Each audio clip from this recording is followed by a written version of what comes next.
तो दर्शकों अभी मौजूद है सतलोक आश्रम धनाना धाम में। यहाँ पर आपको मिलवाते हैं।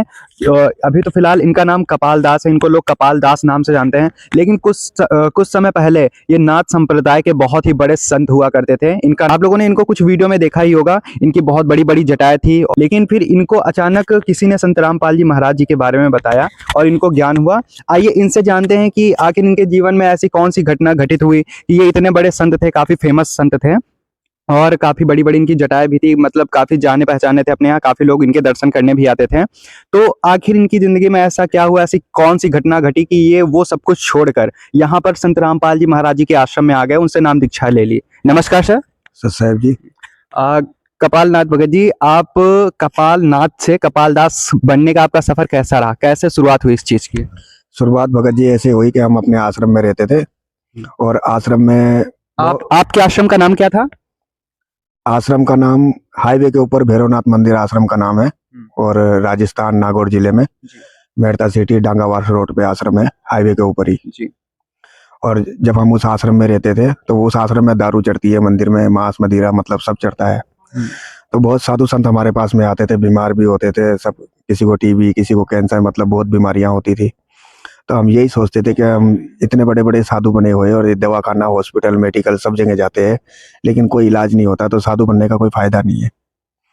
मतलब उनको देख देख के हमारे मन में ऐसी प्रेरणा होती थी कि मतलब साधु बनने का कोई फायदा है नहीं, क्योंकि ये खुद दुखी है तो दूसरे का दुख कैसे दूर कर सकते हैं। फिर हमारे आश्रम में कोई भी भगत मतलब आवे, दारू चढ़ावे, मांस मटन बनावे। जी, जैसा कि आपने अभी बताया कि उस मंदिर में शराब भी चढ़ती थी, लोग आते थे, दारू भी चढ़ाते थे, तो आप मंदिर में भगवान की भक्ति करते थे ना, तो आपके मन में ऐसे विचार क्यों आते थे कि लोग मर रहे हैं ऐसा वैसा? आप तो भगवान की भक्ति करते थे, आपको तो भगवान पे विश्वास होना चाहिए ना कि ऐसा सबके साथ हो रहा है, हम तो भक्ति कर रहे हैं, हमारे साथ ऐसा नहीं होगा। आपको तो कंफर्म होना चाहिए ना कि ये हमारे साथ का होगा, हम तो भक्ति कर रहे हैं। फिर आपको ऐसा क्यों क्यों आभास होता था कि ये सब गलत है? क्योंकि मुझे आभास इसलिए होता था क्योंकि मुझे भगवान पे तो विश्वास था लेकिन पत्थरों पे, मूर्तियों पे कम विश्वास था। इसलिए जो है ना, जो रियल भगवान है उसका तो पता नहीं था और पत्थरों की हम पूजा करते थे। जो कि 30 साल की उम्र हो गई है, 30 साल की उम्र में जितनी भी भक्ति करी, मुझे नहीं पत्थरों के ऊपर कहीं विश्वास रहा, मूर्तियों के ऊपर, और दुनिया मूर्तियों की पूजा करती है। फिर तो आप ये बताइए, 30 साल से आप भक्ति कर रहे हैं, आपने किस उम्र से भक्ति करना स्टार्ट कर दिया था? 10 साल की उम्र से घर छोड़ दिया था। आपने घर भी छोड़ दिया था? 10 साल की उम्र में। तो आप घर छोड़ के, मतलब जब से आपने घर छोड़ा उसके बाद से कभी घर गए या फिर घर जाने का विचार बना आपका? नहीं, एक बार हम गए थे क्योंकि हमारे हिंदू धर्म के अंदर साधु संत जो हमारे गुरु लोग हैं वो 12 साल के बाद भिक्षा लेने के लिए भेजते हैं घर में, 12 साल के बाद। तो मतलब आपने घर जाकर के भिक्षा भी लेके आए थे आप? हाँ, भिक्षा लेके फिर वापसी आ गए, फिर नहीं गए दोबारा। उसके बाद से कभी घर गए ही नहीं, मंदिर में ही रहे? हाँ, मंदिर में रहे, कभी नहीं घर गए। तो सर, आप जिस मंदिर में रहते थे वहाँ का रहन सहन कैसा था, वहाँ के लोगों का बर्ताव कैसा था और क्या आपकी भक्ति विधि थी, कुछ बताएंगे हमारे दर्शकों को आप? वहाँ का बर्ताव ऐसा था कि मतलब एकदम नास्तिक जैसा। क्योंकि एक दिन क्या हुआ, कुछ साधु संत आए और हम जो जेल में साधु है उनकी ज्ञान चर्चा करने लगे।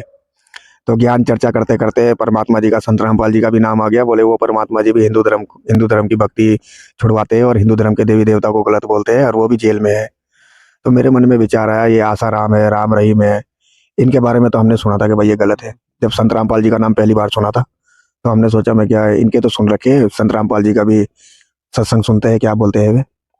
फिर संत रामपाल जी का, परमात्मा जी का सत्संग सुना ना, फिर ऐसा नहीं लगा कि वो गलत है, वो बिल्कुल सही है। तो सर, आप ये बताइए हमारे दर्शकों को, आपने संत रामपाल जी महाराज जी का सत्संग कब, कितना सुना, कितना ज्ञान समझा, कितना ज्ञान समझने के बाद आप उनके आश्रम में आए और उनसे दीक्षा लिए? पहले तो मैं संत रामपाल जी के सत्संग सुनता था, एक हाथ से चिलम पीता था और सत्संग सुनता रहता था। लेकिन नास्तिक भगत आश्रम पे आते थे तो वो बोलते थे हम संत रामपाल को नहीं मानते, उनका सत्संग मत सुनो। तो जैसे भगत लोग आते थे मैं मोबाइल को बंद कर देता था, फिर वो चले जाते थे, फिर मैं सत्संग सुनने लगता था। फिर धीरे धीरे धीरे धीरे 3 महीने तक मेरे अंदर मैंने सत्संग सुना। फिर सत्संग मेरे अंदर इतना उतर गया कि मुझे संत रामपाल जी से अलावा दुनिया में कोई संत दिखा ही नहीं कि भाई कोई संत है भी और कोई ज्ञान चर्चा करता है। सारे नास्तिक नजर आए परमात्मा के सामने। सारे नास्तिक नजर आए। तो जैसा कि ये बता रहे हैं कि ये मंदिर में रहते थे, वहां पे सभी पुजारी लोग रहते थे, इनके जैसे बहुत सारे साधु संत रहते थे, लेकिन इनको वहां रहकर भी परमात्मा की ही तलाश थी। हालांकि भक्ति करते थे, पहले भी बहुत सारी भक्ति करते थे और पता नहीं क्या क्या करते थे, लेकिन फिर भी इनको कहीं ना कहीं ये लग रहा था कि मुझे भगवान की तलाश अभी भी है, भगवान इनको मिला नहीं।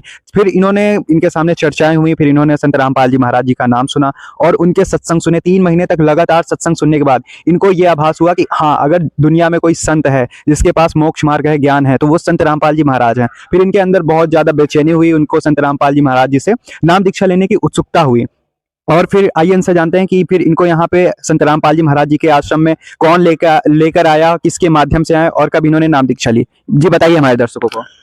मेरे माध्यम तो कोई नहीं बने, मेरे माध्यम स्वयं परमात्मा ही बने, क्योंकि परमात्मा ने ही मेरे मन में प्रेरणा डाली। और जब परमात्मा ने मेरे अंदर प्रेरणा डाली तो मैंने वहीं अपने आश्रम पे ही जटा उतरवाई। फिर तो आप ये बताइए आपकी जटा कितनी लंबी लंबी थी। जटा मेरी 8-9 फुट की थी। तो अब अभी आपको ये स्क्रीन पे कुछ फोटो शो हो रहे होंगे, ये इनकी पहले की फोटो है, जैसे ये पहले वेशभूषा में रहते थे। और अब आप देख सकते हैं कि इनकी वेशभूषा क्या है। ये एकदम सिंपल साधारण तरीके से छोटे बाल, छोटी दाढ़ी मूछ है। और पहले की फोटो आप देख लीजिए, कितने बड़े बड़े इनके बाल थे। ये साइड में हुक्का भी पी रहे हैं ये, और इनके शरीर का कलर देखिए। अब देखिए ये पूरी तरीके से बदल चुके हैं। ये संत रामपाल जी महाराज जिससे नाम दीक्षा लेने की पहले की इनकी तस्वीर है, और ये जो प्रेजेंट टाइम में आपको दिख रहे हैं, ये नाम दीक्षा लेने के बाद है। तो सर आप ये बताइए कि जब आपने नाम दीक्षा ले ली, आपके जीवन में क्या क्या बदलाव हुए। बदलाव बदलाव तो परमात्मा जी ने दर्शन भी दिए, और काल ने भी सपने में दर्शन दिए, परमात्मा जी ने भी दिए। और यहाँ हफ्ते बाद ऐसा परमात्मा जी की लीला है कि दर्शन होते ही रहते हैं।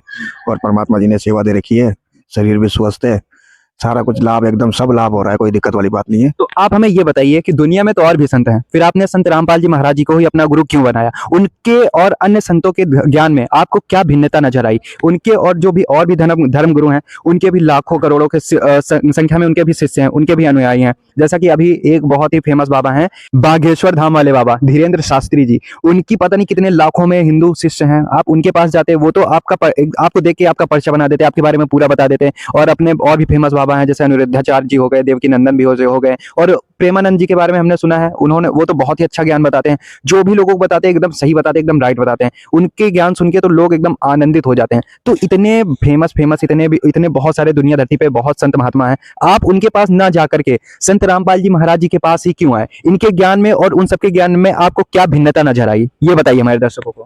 ये कोई बाबा थोड़ी नहीं है, ये तो कथावाचक है, और ये बीवी बच्चे वाले हैं, संसारिक है। ये तो अपना रोजी रोटी चलाने के लिए तो धंधा सर बीवी बच्चे वाले तो संत रामपाल जी महाराज हैं, इनकी भी शादी हुई, इनके भी बीवी हैं, बच्चे हैं। ऐसा है ना, इनके तो बीवी बच्चे, ये तो परमात्मा है, पूर्ण परमात्मा है। संत रामपाल जी तो सतलोक चले गए। ये तो कबीर परमेश्वर है, जो जेल के अंदर है ना, कबीर परमेश्वर है। इसलिए परमात्मा जो है ना, जब लीला करने के लिए आते हैं तो किसी ना किसी को निमित्त बनाते हैं। इसलिए परमात्मा ने धरती पे जो ये परिवार है, ये तो निमित्त मात्र बना रखा है। ये तो ये संसार ही इनका पूरा परिवार है। और एक बात ये कथावाचकों की, तो ये कथावाचकों के रियल बच्चे हैं, रियल परिवार है। फिर दूसरी बात यह है कि ये धंधा करते हैं, कथा करते हैं, 1 लाख 2 लाख 5 लाख 10 लाख ऐसे लेते हैं, ये धंधा करते हैं। तो क्या सर संत रामपाल जी महाराज जो सत्संग करते हैं उसका कोई भी रुपया पैसा चार्ज नहीं होता है। कोई चार्ज नहीं है, कोई रुपया पैसा नहीं है। यहाँ दूर दूर से संगत आती है, भंडारा करती है, यहाँ आराम से रजाई गद्दे ओढ़ने के लिए सुविधा, सब साधन परमात्मा जी ने अपने बच्चों के लिए कर रखा है। तो सर आप हमें ये बताइए कि जो हमने सवाल पहले उठाया था कि और धर्म गुरुओं के ज्ञान में और संत रामपाल जी महाराज जी के ज्ञान में आपको आखिर ऐसी क्या भिन्नता नजर आई कि आपने संत रामपाल जी महाराज जी से नाम दीक्षा ले ली। ज्ञान नहीं है ना किसी संत, दूसरे और संतों में किसी में ज्ञान नहीं है। जैसे परमात्मा जी शास्त्र अनुसार भक्ति बताते हैं, और एक परमात्मा की भक्ति बताते हैं। और बाकी हिंदू धर्म के अंदर अनेक संत है जो अपने अपने इष्ट बना के बैठे हैं। 36 बाप नहीं हो सकते, मैं नहीं मानता। इसीलिए मैं एक ही बाप मानता हूँ। हम संसार में जन्म लेते हैं, अपने भी एक माँ और एक बाप होते हैं। अगर भगवान भी अगर हमारे 36 हो गए, फिर हमारी 36 बाप होने चाहिए, 36 माँ होनी चाहिए। पर ऐसा नहीं होता है, एक माँ एक ही बाप होता है। इसी प्रकार एक ही भगवान होना चाहिए। तो सर जैसा कि आपने बताया कि एक ही भगवान होना चाहिए, तो वो भगवान कौन है, कैसे मिलता है, उसको पाने की विधि क्या है, आपको संत रामपाल जी महाराज जी ने क्या बताया, बताइए हमारे दर्शकों को। ऐसा है ना, सनातन धर्म के अंदर जी उनको अनंत राम भी बोला जाता है, आदि राम भी बोला जाता है। और इस्लाम धर्म के अंदर उनको अल्लाह बोला जाता है, राम रहीम बोला जाता है। तो वैसे सर वो आदि राम और अल्लाह राम रहीम ये सब एक ही हैं। ये सब एक ही है, लेकिन उनका रियल जो नाम है वो संत रामपाल जी परमात्मा जी बताते हैं कि उनका नाम कबीर देव है, कबीर साहेब है, सतपुरुष है। इस चीज का कहीं प्रमाण भी है। हाँ, हमारे शास्त्रों में प्रमाण है, चारों वेदों में प्रमाण है, कबीर सागर में प्रमाण है, सूक्ष्म वेद है, पांचवा वेद, उसमें प्रमाण है। जो पांचवा वेद तो हमारे हिंदू धर्म में कोई भी नहीं जानता कि पांचवा वेद कौन है और क्या है। सब चारों वेदों को लेके घूमते हैं। संत रामपाल जी भगवान शास्त्र अनुसार भक्ति बताते हैं ना। हमको 30 साल हो गए संत बने हुए, लेकिन इस दुनिया के अंदर ऐसा कोई संत नहीं देखा जो गीता, बाइबल या कुरान किसी भी शास्त्र को उंगली रख के बताए। पूरी धरती के ऊपर एक सिर्फ संत रामपाल जी ऐसे है जो पूरी दुनिया में अपने बच्चों को उंगली रख रख के उन्होंने सभी शास्त्र पढ़ा दिए है कि देखो बच्चों ये ऐसे है, ये ऐसे है। और पूरी दुनिया में ऐसा कोई ना तो संत हुआ है और ना कोई संत होगा, क्योंकि परमात्मा जी बताते हैं कि इस बात का ज्ञान तो स्वयं ब्रह्मा विष्णु महेश को भी नहीं था। जो हमारे तीनों लोगों के भगवान थे, जब उनको ही नहीं पता तो ये संतों को कैसे पता होगा। इसीलिए परमात्मा जी की शरण में मैं आया और मैंने परमात्मा जी से नाम दीक्षा ली, क्योंकि मोक्ष मार्ग और कोई नहीं है। और वैसे हम हिंदू धर्म में हम ऐसा सुनते थे कि भाई कलयुग में मोक्ष काल आता है, लेकिन वो मोक्ष काल कब आता है ये नहीं पता था। लेकिन अब पता लगा कि मोक्ष काल कब आता है, ये मोक्ष काल चल रहा है। और हिंदू धर्म के अंदर या कोई भी अन्य कोई भी धर्म है, इस्लाम धर्म, ईसाई धर्म या कोई भी मजहब है, जैसे जो भी संत रामपाल जी भगवान पूर्ण परमात्मा की शरण में आएगा उसका मोक्ष हो जाएगा।